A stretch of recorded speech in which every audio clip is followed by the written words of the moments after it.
ज्याचा भाव त्याचा देव, ज्याचा भाव त्याचा देव, आणि ज्याचा देव त्याला कशाचा देव. इथं देव भावाचा भावाचा नाही कोणाच्या बापाचा. म्हणून या गोष्टी मात्र आपल्याकडे आहे.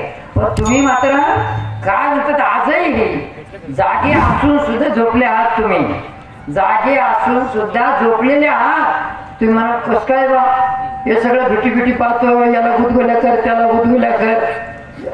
इथं नाही बा ते खर्च खर्च सांग तरी कसं काय झोपलेले बा म्हणजे.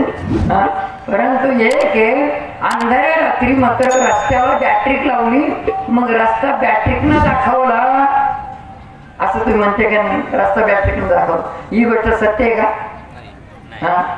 बॅटरी रस्त्याला लावली डोळे झाकून तुम्ही जर चालत राहिले असते तर काय दिसला असता. खड्डा दिसला असता का. लाईट गेल्यानंतर दिवा लावला, दिवा लावल्यानंतर दिवा लावून वस्तू पाहिली, मग दिव्यानं वस्तू दाखवली असं म्हणणं चुकीचं आहे का नाही. दिवा लावला असतं डोळे लावून घेतले असते काय दिसलं असतं. तिथं दिवा निमित्त आहे, डोळ्याने आपल्यात पाहावं लागलं. रस्त्याला बॅटरी निमित्त आहे, रस्ता आपल्या डोळ्याने पाहावा लागला. पायाच्या नखापासून तर डोक्याच्या केसापर्यंत मोठ्या आरशाच्या समोर उभं राहिलं आणि डोळे लावून घेतले काय दिसत आपल्याला. तिथं मात्र किती मोठा आरसा राहू द्या, शेवटी आपल्या डोळ्याने मात्र घाण पाहावं लागेल. घाण पुढे येते बरोबर आहे ना. इथंही मात्र तुमच्या सगळ्यांच्या समोर जसा मात्र काय रस्त्यावर बॅटरी निमित्त आपल्या डोळ्याने रस्ता पाहावा लागतो, अंधाऱ्या रात्री दिवा निमित्त आपल्या डोळ्याने वस्तू पाहावं लागते. आरशाच्या समोर मात्र आरसा निमित्त आहे, आपल्या डोळ्याने पाहावं लागतं.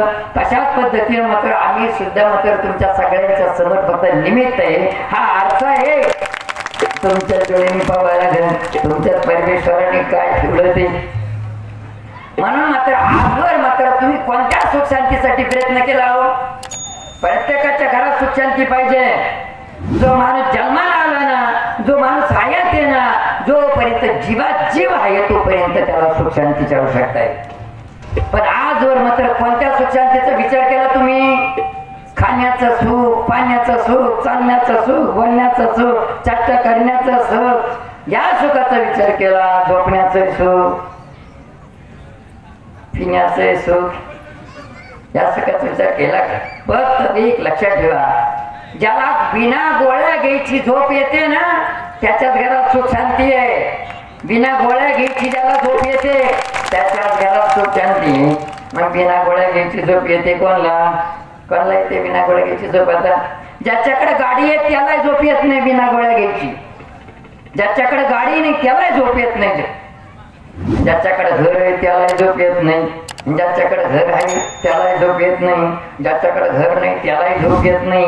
ज्याच्यावरती कर्ज आहे त्यालाही झोप येत नाही. ज्याच्यावरती कर्ज नाही त्यालाही झोप येत नाही. जो खातो त्यालाही झोप येत नाही. झोप येत होतो त्याला मुळी झोप येत नाही. ते रात्रभर बरोबर. पण इथं मात्र आपोआप झोप येणार आहे तुम्हाला. इथं मात्र सुख शांती आहे. सुख शांती म्हणजे काय लक्षभर काय का. हे कीर्तन नाही, प्रवचन नाही, कथा नाही, हे मार्गदर्शन आहे. आजवर मात्र तुम्हाला कळलं नाही. शिवटिकडी जवळ आहे पण शिवटिकडीचा बाबा मात्र कसा आहे हे तुम्हाला कळलं नाही. पण या गंगामायाच्या ओघाने तुम्हाला कळलं या गंगामायाच्या ओघाने. सुख शांती म्हणजे काय. तुमच्या घरात आणि बाहेर एकोचार एकमेकाबद्दल प्रेम जिव्हाळा. सुख शांती म्हणजे काय. तुमच्या घरात आणि बाहेर एक विचार एकमेकाबद्दल प्रेम जिव्हाळा. तुमच्या कष्टाला प्रयत्नाला भरभरून यश. आणि तुमच्या घरात कोणाला कुठल्या प्रकारचा आजार नाही. त्याला म्हणते सुख शांती. हे सुख शांतीचं रस्ता राहिल्या बाजूला तुम्ही चालले दुसऱ्या बाजूला. काला सापडन ते.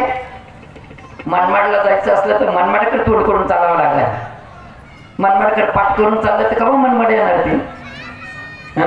म्हणून आता द्या ध्येयाकडे सुख शांती. आता याच्यामध्ये पण यश तुम्हाला बाजारात मिळत नाही. यश तुम्हाला बाजारात मिळत नाही. आरोग्य बाजारात मिळतं. डोक्याची गोळी, पोटाची गोळी, पाठीची गोळी, मणक्याची गोळी. आरोग्य बाजारात मिळेल पण ते टिकाऊ नाही. ते टिकाऊ नाही. तुम्ही पहा असं कोणाचे मात्र अंगात येऊन विचारून पाहू नका तुम्ही स्वतः पहा. पैसा हातात आणि घरात आला ना तुमचं डोकं दुखायला सुरुवात होईल, गाडी बिघडून जाईल, एखादं 2-3 गोधड्या घेऊन पडेल, तुटून जाईल फुटून जाईल. पैसा हातात आणि घरात आहे ना तोपर्यंत मात्र हे चक्र चालू राहील. आणि पैसा संपल्यानंतर सुद्धा हे चक्र बंद होणार नाही. 1000-2000 दुसरीकडून उचलून घ्यावा लागेल तेव्हा हे चक्र बंद होईल. ज्याचा पैसा हातात आला त्याचे 1000-2000 दिले, तिथूनच ती विस्तारा सुरू झाली पैसे खर्च करण्याची. पण सवय पडला हे. जेव्हा एखादा पगार आणायला जातो ना, पगार आणायला जातो तोपर्यंत काहीच नसतं. पण पगार घेऊन आलं घरात पाय नाही तर दारात पाय, गाडी बिघडून गेली, ते म्हणलं बरं झाले पैसे आले, नाही तू कोणाचं मानताय.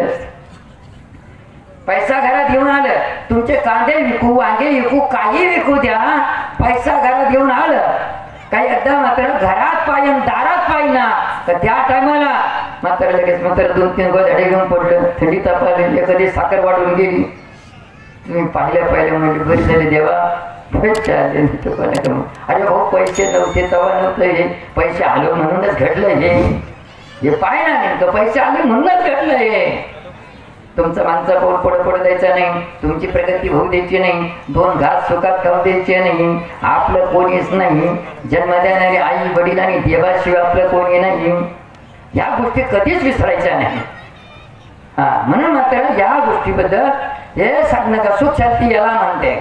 मग आता या सुख शांतीसाठी या परिसरातल्या भाविकांनी मात्र हे मोठे मोठे मंदिर बांधले.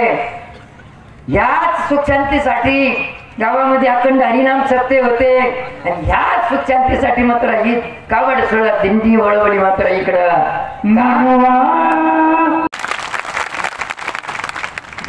तर तुझं आहे तुझं बशी परितून जागा तुला आपला आपल्या जवळ. आता ह्याच्यामध्ये फक्त शेंडे करून सांगतो बरं. म्हणून मात्र आपल्यातलं आपल्याला का सापडत नाही. पूर्वीचा काळ वेगळा होता आणि आत्ताचा तोच काळ आहे. सूर्यनारायण आजोबे पूर्वेकडून चोखतो, पश्चिमेकडून मावळतं. फक्त माणसाचे आचार विचार बिघडले त्याच्यामुळे आपल्यातलं आपल्याला सापडा. हे पूर्वीच्या काळी देवाकडे जाताना जर गाडी पंक्चर झाली ना काय म्हणत होतो, माझ्या नशिबात नव्हतं देवाचं दर्शन म्हणून गाडी पंक्चर झाली. आणि आता जर देवाकडे जाताना गाडी पंक्चर झाली ना मग तो कोणी गाडी पंक्चर केली त्याला गाडी पंक्चर केली. कोण तो ज्या देवाकडे चालला त्या देवाने आता देवाकडे बांधावं याचा. इथं बदल झाला. पूर्वीच्या काळी जर चांगलं झालं ना तर आपण म्हणत होतो त्या परमेश्वराचीच इच्छा होती म्हणून चांगलं झालं. आणि आता जर चांगलं झालं ना तू माझ्यामुळे झाले तू होतच नव्हतं. इतकं बदल झाला. या गोष्टी आपल्या अनुभवातल्या. पूर्वीच्या काळी शेतात कामाला जायची गरज नव्हती, शेताला कामाला जायची गरज नव्हती. आणि आता हे स्टोन कसं रुमाल जे का हे रुमाल नव्हते पहिले. काय रुमाल कपडा फाटला की त्याचा जिकडून चांगला कपडा निघून चौकोनी फाडायचा चांगला रुमाल तो. त्याच्यात बाजरीच्या भाकरी, मिरचीचा ठेचा, लोणचं, भाकर बिकर बांधून आमची पेंडकं आणि 50 शिळे गहू घेऊ स्वागायला आला असं तिथं 50 शिळे नेऊन ठेवायचं, बाकीचं पेंडकं नेऊन ठेवायचं. रात्रीच मात्र ते देवाचे दूत येऊन सोंगून साधून भाकर बिकर खाऊन फडकं सापडून ठेवायचे. सोंगून सांगून जायचं आणि गिळ्याची जुगून ठेवायची गिळ्याची. आता पावर तुमचे 15 गिळे जर गेले ना ते मध्ये 12 सापडले, 3 गेले कुठे मग का पाठ फुटले म्हणावं काय त्याला. तेव्हा ते 12 सापडले, 15 3 गेले कुठे. हे सत्य राहिलं नाही म्हणून दिसत ना देवाने सांगितलं नेहमी तू सत्याच्या मार्गाने चल, मी तुझ्या पाठीशी आहे. म्हणून मात्र याच्या करता हे जे नियोजन जे केलं ना इथं मात्र कशा करता केलं, सुख शांतीसाठीच केलं. हे सुख शांतीसाठी केलं. तुम्ही म्हणा आता याच्यातून काय सुख शांती मिळणार आहे ना. आता जर समजा तुम्ही चालून थकले बिना वेळा येणार कार्यक्रम झाला म्हणजे संपला विषय नाही. परंतु हे का केलं, परमेश्वराने सुंदर असं शरीर बनवलं आपलं, बरोबर. सुंदर असं शरीर बनवलं याचा कधी हिशोब नाही केला. 2 डोळे, 2 कान, नाकाचे नागपुड्या 2 तोंडी, 1 हात 2 पाय 2 पोटवी 1 आता इकडे पोट 2 द्यायला पाहिजे. आता गॅस टाके एक होत्या 2 आल्यात, काही त्याच्या घरात 3 आल्या. तुम्ही म्हणले ते जेव्हा पोट एक तिला आणखीन दुसरं, तुम्ही असं नाही 2 नाही आणखीन एखादं दे, हे म्हणले असते दिंडी पुढच्या मुक्कामाला जाते.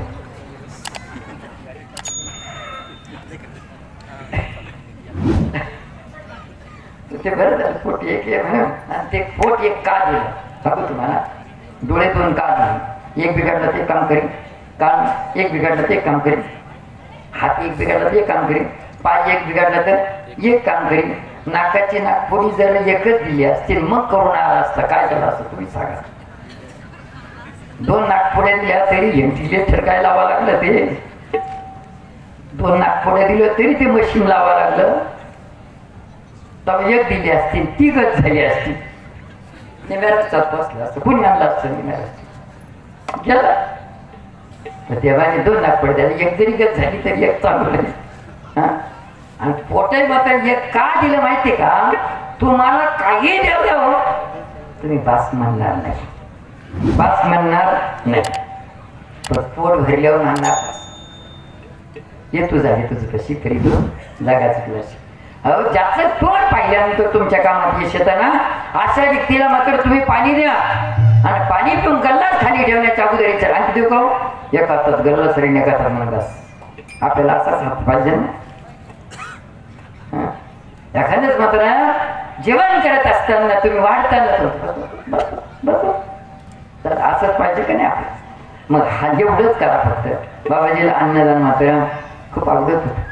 अन्नदान सर्वात श्रेष्ठ आहे. अन्नदानाने पोट भारी आहे ना. देव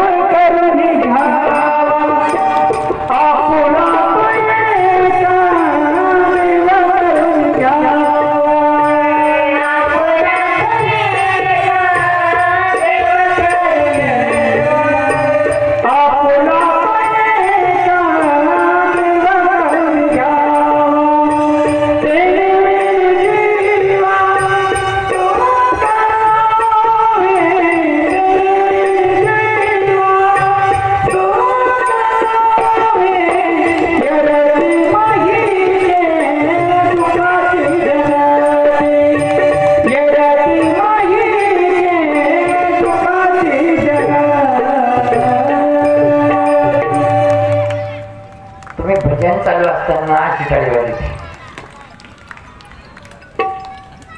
भजन म्हणले मग त्यासाठी टाळी वाजव थोडीशी.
तर आपल्या आई वडिलांपेक्षाही मात्र देवाला खूप काळजी आपली.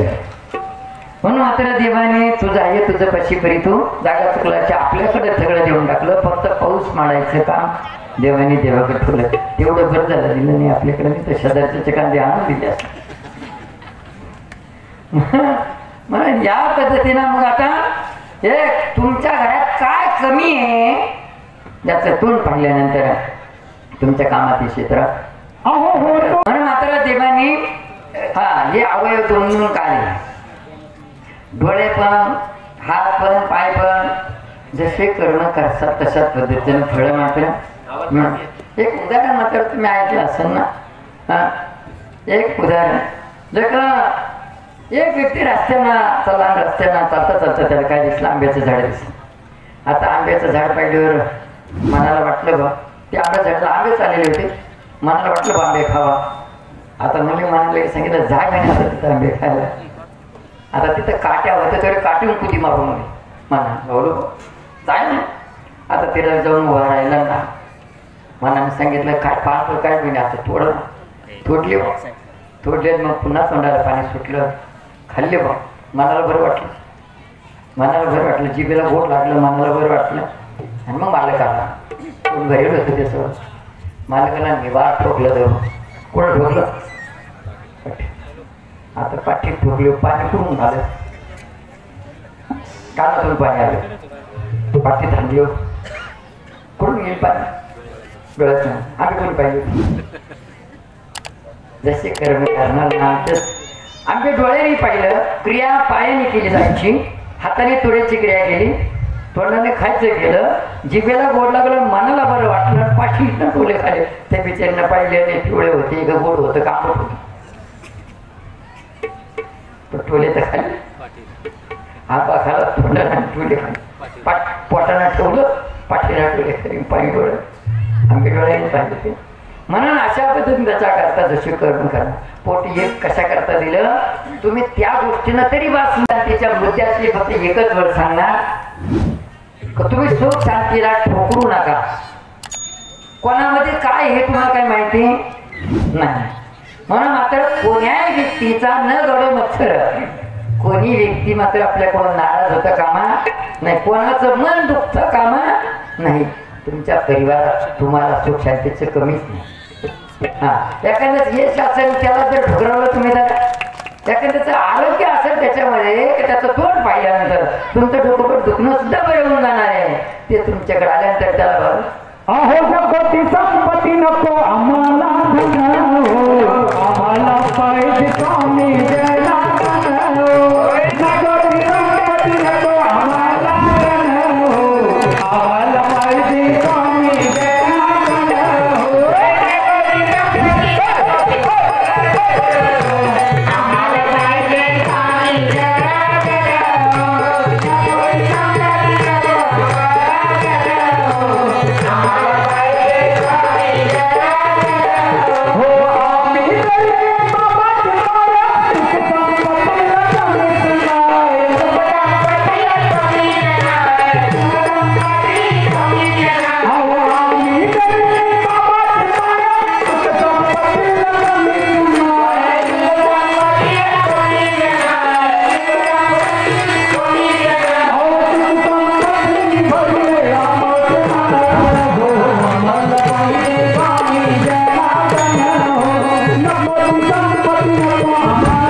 आणि आपल्याला दुःख काय हे कळलं पाहिजे. कधी कधी म्हणतो बा डोकं दुखतं, पोट दुखतं, थंडी येते, ताप येते, डायबिटीस, साखर वाढली काहीतरी असं म्हणते बा ते, बीपी वाढली, थायरॉइड झालं काहीतरी.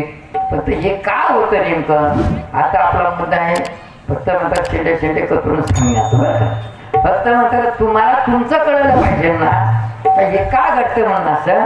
तर त्याच्यातून एक पाहणं, सकाळी सूर्योदय उगल्यापासून तर 10:30च्या आतमध्ये जी काही घटना घडेल ना, कोणती घटना घडू द्या, मोटर जळून गाडी बिघडून जाईल, एखादंच मात्र थंडी ताप होईल, घरात चिडचिड होईल, भांडणं होईल, मग याचं बकरू तिकडे गेलं त्याच्या वावरात तेल फाडणं करीत आलं, यांना बांध पडला, असं काही घडत ना. सकाळी सूर्योदय उगल्यापासून तर 10:30च्या आतमध्ये समजायचं की मात्र दैविक बाब आहे. 10:30 वाजेपासून तर 2:30 वाजेच्या आतमध्ये जे काही घडल ना, सकाळी 10:30 वाजल्यापासून तर 2:30 वाजेच्या आतमध्ये ती पितर बाधा समजायची. पितर म्हणजे आपलेच पितर नाही बरं का. एखाद्याच मात्र हे अंत्यविधीला जाता जाता मध्येच मात्र विसावा घेतात ना, तिथं ते भात टाकतात, ते बिना मिठाचा ते भात टाकतात दगडावरती. आपण म्हणतो बघ ते काय काम नाही, भात टाकतो तसंच निघून जातो. तो दगड लय महत्वाचा आहे, ते घागर फोडीतो तो दगड लय महत्वाचा आहे. त्याच्यानंतर मात्र नरस्त्या विधीच्या दिवशी तिळांजली वाहतो तो दगड महत्वाचा आहे. आपले 3 दगड राहते, 3 दगड, मग एकाच दगडाची पूजा करतो शंभर लावून, बाकीचे 2 दगड गेले, ते 2 दगड कोणाला पकडून घेते पित्याला म्हणून. मात्र सकाळी सूर्योदय उगल्यापासून तर 10:30च्या आतमध्ये दैविक बाधा काही घटना घडू द्या, ती काही घडू द्या, फक्त तुम्ही हिशोब करत राहा. पाय कवा घडलं काय घडलं या गोष्टी फक्त काहीच नाही करायची गरज. 10:30 वाजेपासून तर 2:30 वाजेच्या आतमध्ये जे घडलं ना ती मात्र पितर बाधा समजायची. आणि रात्री 12 नंतर ना दिवस नाही बदलत बरं का. आज काही आपली ती वाहन आहे, रात्री 12 नंतर दिवस बदलते. घड्याळामधली फोनमधली तारीखच बदलते. फक्त तुम्हाला वाटतं तारीख बदलली म्हणजे दिवसच बदलतं काय. आता त्यांनाच माहिती नाही, ज्यांची तारीख बदलायचं काम आहे ना त्यांनाच माहिती नाही दिवस